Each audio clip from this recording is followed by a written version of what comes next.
दोपहर की जेठानी, रात की देवरानी।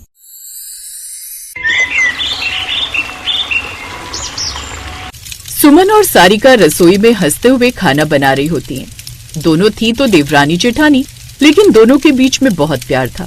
लेकिन तभी रसोई के अंदर उनके साथ लता आती है और दोनों पर गुस्सा करने लगती है। ये सब क्या है बहुओं? तुम्हें कितनी बार बोला है कि रसोई में काम किया करो तो सर पर घूंघट रख लिया करो, लेकिन तुम्हें एक ही बार में कोई बात समझ नहीं आती जब तक कि तुम्हें ताना ना दिया जाए।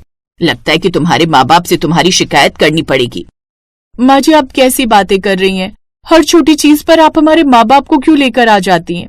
रसोई में कोई नहीं था और खाना बनाने में दिक्कत हो रही थी, इसलिए हमने घूंघट हटा लिया। अगर हम घूंघट रखते और मसाले में गड़बड़ी हो जाती तो भी आप हमें ही सुनाती।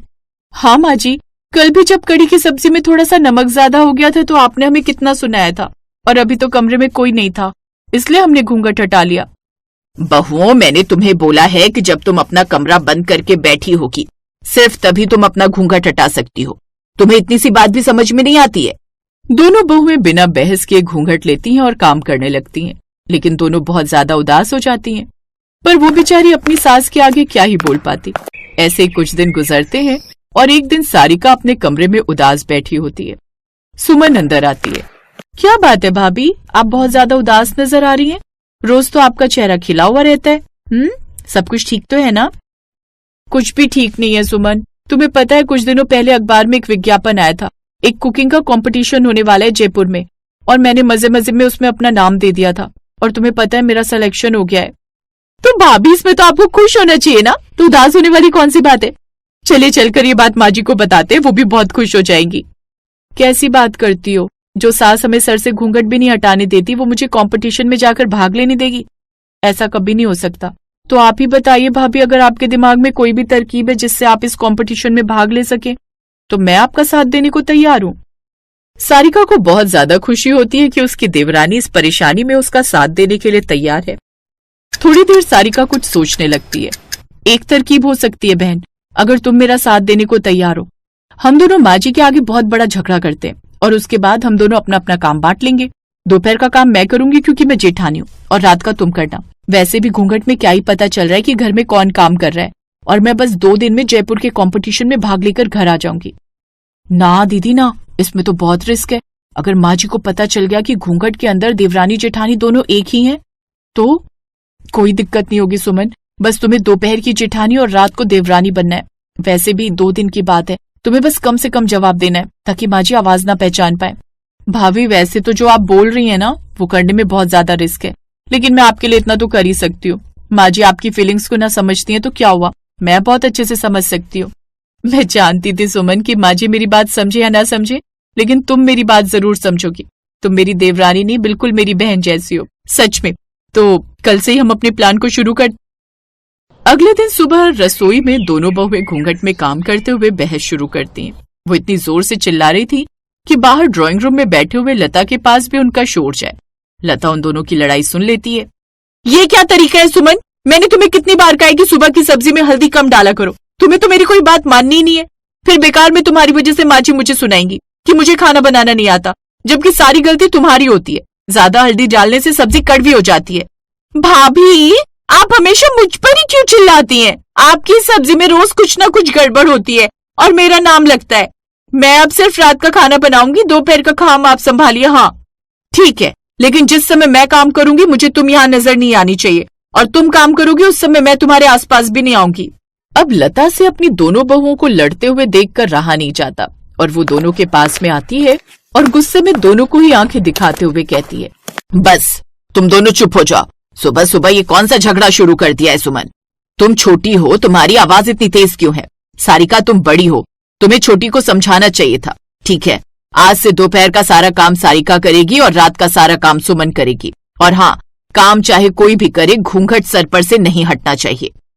दोनों बहुत ज्यादा खुश थी क्योंकि उनका प्लान कामयाब हो गया था। उसी रात सारिका चुपके से निकल जाती है। अगले 2 दिन सुमन बारी बारी से दोनों का रोल निभाती है। सुमन जेठानी के रोल में घूंघट में रहती है और पूरे घर का काम कर रही होती है कि तभी लता बोलती है, बहू, मेरी चाय लेकर नहीं आई तू। कितनी देर लगेगी तुझे 1 कप चाय लाने के लिए? हाँ माँ जी, अभी लाती हूँ, बस 5 मिनट और रुक जाइए। उसके बाद आपको बढ़िया से चाय नाश्ते के साथ आएगी। थोड़ी देर बाद खाने का समय हो जाता है और बेचारी सुमन अकेले काम कर रही थी, इसलिए उसे खाना बनाने में भी देर लगती है और लता फिर से उस पर चिल्लाती है। अरे बहू, आज खाना बनाकर देगी या नहीं? कितनी देर लग रही है तुझे खाना बनाने में? आज जेठानी जी को क्या हुआ? इतना समय क्यों लग रहा है? कहीं तबीयत तो ठीक है? रात में सुमन देवरानी के रूप में अपनी असली आवाज में रहती है। बहुत मेहनत से खाना बनाया था, इसलिए खाना स्वादिष्ट बनता है। हाँ, सुमन का हाथ रात के खाने में अच्छा बैठता है। दोपहर में जेठानी तो बस काम टालती है। लगता है वो अभी भी देवरानी से गुस्सा है। कोई बात नहीं, सब ठीक हो जाएगा। सुमन बहुत अच्छे से सब कुछ संभाल लेती है और किसी को कोई परेशानी नहीं होती। बस वो रोज यही प्रार्थना कर रही थी कि उसकी जेठानी जल्द से जल्द वापस आ जाए। ऐसे ही ठीक ठाक दिन बीत जाते हैं। ठीक 2 दिन बाद दरवाजे पर दस्तक होती है। सुमन दरवाजा खोलती है और सारिका को गले लगाती है। जीत गई सुमन, मैंने फर्स्ट प्राइज जीत लिया। ये सब कुछ तेरी वजह से हो पाया मेरी बहन। अगर तू ना होती तो मैं इस कंपटीशन में पार्टिसिपेट ही नहीं कर पाती। लता को अपने कमरे से कुछ अजीब सा शोर सुनाई देता है। लता घूंघट संभाले हुए बाहर आती है। कौन आया है सुमन? और तुम इतनी रात के समय इतनी खुश क्यों हो? और ये कौन है? हमारे घर तो कोई मेहमान नहीं आने वाला था। सारिका घूंघट हटाकर लता के पैर छू लेती है।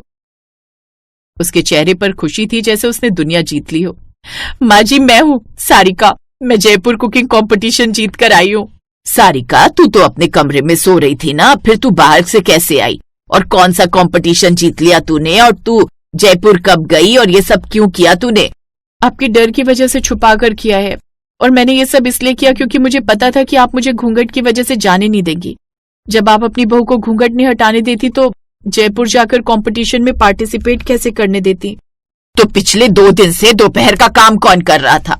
अच्छा, इसका मतलब सुमन ही दोपहर की जेठानी और रात की देवरानी बनी हुई थी और तुम दोनों ने झूठ बोला। सुमन आगे बढ़कर अपना घूंघट हटाती है। उसके चेहरे पर शर्मिंदगी थी। वो उदास आवाज में कहती है, हाँ माँ जी, हमने झूठ बोला, लेकिन सिर्फ इसलिए ताकि सारिका दीदी का सपना पूरा हो सके। पिछले 2 दिन से मैं ही दोपहर की जेठानी और रात की देवरानी बनकर काम कर रही थी। हमारा मकसद आपको दुख पहुंचाना नहीं था, बस आपकी पुरानी सोच के कारण हमने ये रास्ता अपनाया। लता दोनों बहुओं को देखती हैं। उनकी आंखों में गुस्सा नहीं बल्कि गर्व और प्यार झलकता है। एहसास होता है कि वो सच में अपने घमंड की वजह से अपनी बहू की कला को छुपा रही थी। चलो अंदर आओ, तुम दोनों ने मुझे हरा दिया। और हाँ सारिका, बधाई हो, मुझे बहुत गर्व है। और हाँ, आज से तुम दोनों को रसोई में काम करते हुए घूंघट लेने की जरूरत नहीं है। बस बाहर, जब मैं घर पर ना हूं तब पहन लेना। लता की ये बात सुनकर उसकी दोनों बहुएं भी खुश हो जाती हैं, जिसके बाद लता भी अपनी सोच पूरी तरह से बदल देती है।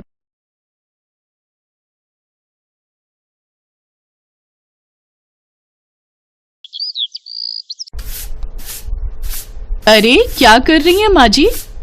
दिखाई नहीं दे रहा, झाड़ू लगा रही हूँ।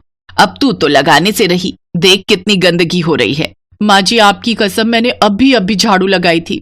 लो सुन लो इस मोटी की बात। इतना खा खा कर तेरा पेट नहीं भरता जो अब अपनी सास की झूठी कसम भी खा रही है। अरे मारेगी क्या मुझे? लगता है मुझे खा के ही तेरे पेट की आग बुझेगी। सासू माँ, अब फिर से शुरू हो गई। अरे तो तू कहाँ रुकती है? बताओ, आज तो मेरी झूठी कसम खा ली। झूठी कसम नहीं खाई है मैंने, सच में झाड़ू लगाई थी मैंने। अब इतने सारे बच्चे आए हैं तो उन्होंने ही गंदा कर दिया होगा। हा, अब अपने झूठ को छुपाने के लिए बच्चों पर इल्जाम डाल रही है। हे भगवान, मेरी किस्मत क्या सोचकर लिखी थी तूने। अब तो मेरी पायल से ही कुछ उम्मीद है। हाँ, जो बहू आपके पास है, आपकी सेवा कर रही है, उसे छोड़कर जो बहू अभी तक आई नहीं, आपको उस पर लाड आ रहा है। और जो मैंने इतने साल आपकी सेवा की, उसका क्या? सेवा? दिख रहा है। जरा अपनी सेहत देख और मेरी देह देख। जितनी तू फूलती जा रही है ना, उतनी मैं सूखती जा रही हूँ। हाँ, तो ठीक है ना, मैं भी देखती हूँ कि आपकी नई बहू आपकी कितनी सेवा करती है। हर रोज की तरह ममता और उसकी सास सरला फिर आपस में भिड़ गई। शर्मा जी के घर का यही हाल था। कहने को शर्मा जी के यहाँ शादी का जश्न था। उनके छोटे बेटे सुधीर की शादी पायल से होने जा रही थी। बारात जाने को तैयार थी। घर में भर भर कर मेहमान आए हुए थे, लेकिन सरला और ममता को तो लड़ने से ही फुर्सत नहीं थी। उन दोनों को लड़ता देख रिश्तेदारों ने भी अपना माथा पीट लिया। फिर अगले दिन शादी करके पायल छोटी बहू बनकर शर्मा जी के घर आ गई। और फिर अरे वाह, कितनी सुंदर लग रही है मेरी बच्ची। माँ जी आशीर्वाद दीजिए कि मैं एक अच्छी पत्नी और एक अच्छी बहू बनकर दिखाऊं। हाँ हाँ, दे दो, इसे भी दे दो जैसे आपने मुझे दिया था। उसके बाद से तो रोज भर भर कर आशीर्वाद मिलता है मुझे। अब ये भी आ गई है तो इसे भी रोज प्रसाद मिलेगा। चुप हो जा हथनी, नई बहू के सामने तो कम से कम चुप हो जा। अच्छा नई बहू, तो अपनी नई बहू को अच्छे से समझा दो। अच्छी बहू के साथ साथ अच्छी देवरानी भी बनकर रहना होगा इसे। याद रहे ये इस घर की छोटी बहू है और मैं इसकी जेठानी, समझी? हे भगवान, पहले ही दिन शुरू हो गई ये तो। फूल सी बच्ची को कितना डरा रही है। तुझे शर्म नहीं आती भैंस? क्या कहा? भैंस? माँ जी मैं बता रही हूँ, अगर आपने मुझे दोबारा भैंस कहा ना तो क्या? हाँ तो बोलना, क्या करेगी? तो मैं इस नई बहू को दबाकर मार डालूंगी। इतना सुनते ही पायल का चेहरा डर के मारे पीला पड़ गया। जिस घर में आज ही उसकी डोली आई थी, उसकी सास और जेठानी की लड़ाई के चक्कर में उसकी अर्थी उठने की बात होने लगी थी। घबराई पायल ये सब देखकर वहीं बेहोश हो गई और फिर, अरे पायल बिटिया, मेरी फूल सी बच्ची, अरे कोई पानी लाओ, हवा तो करो कोई इसको। रहने दो, कहीं तेज हवा में आपकी फूल सी बच्ची बिखर ना जाए। अरे तू अपना मुंह बंद कर, बुलडोजर कहीं की। इतना कहते ही सरला ने ममता के बाल पकड़ लिए और जवाब में ममता ने भी अपनी सास सरला की कलाई मोड़ दी। तभी पायल को हल्का होश आया, पर सरला और ममता की हालत देखकर वो दोबारा बेहोश हो गई। ऐसे ही कई दिन बीत गए। ममता जहां हद से ज्यादा मोटी थी, वहीं पायल उतनी ही पतली। सरला को लगा था कि पायल के कदम पड़ने से घर में शांति आ जाएगी, लेकिन हुआ उल्टा ही। पहले तो सरला और ममता ही लड़ती थी, लेकिन अब तो ममता और पायल में भी लड़ाई शुरू हो गई। जहां पड़ोसियों के घरों में आरती की आवाज गूंजती थी, वहां शर्मा जी के घर से अलग ही आवाजें सुनाई देती थी। माँ जी देखो, ये मोटी मेरे सारे परोठे खा गई। क्या कहा? मुझे मोटी कहा तूने? तेरी तो, अरे सुखी अपनी औकात में रह, वरना अगर मैंने भी पंखा चला दिया ना तो तेरे मायके वाले ढूंढते रह जाएंगे तुझे। हाँ, पंखे की बोर्ड तक जाने से पहले हाँफ तो नहीं जाओगी जेठानी जी?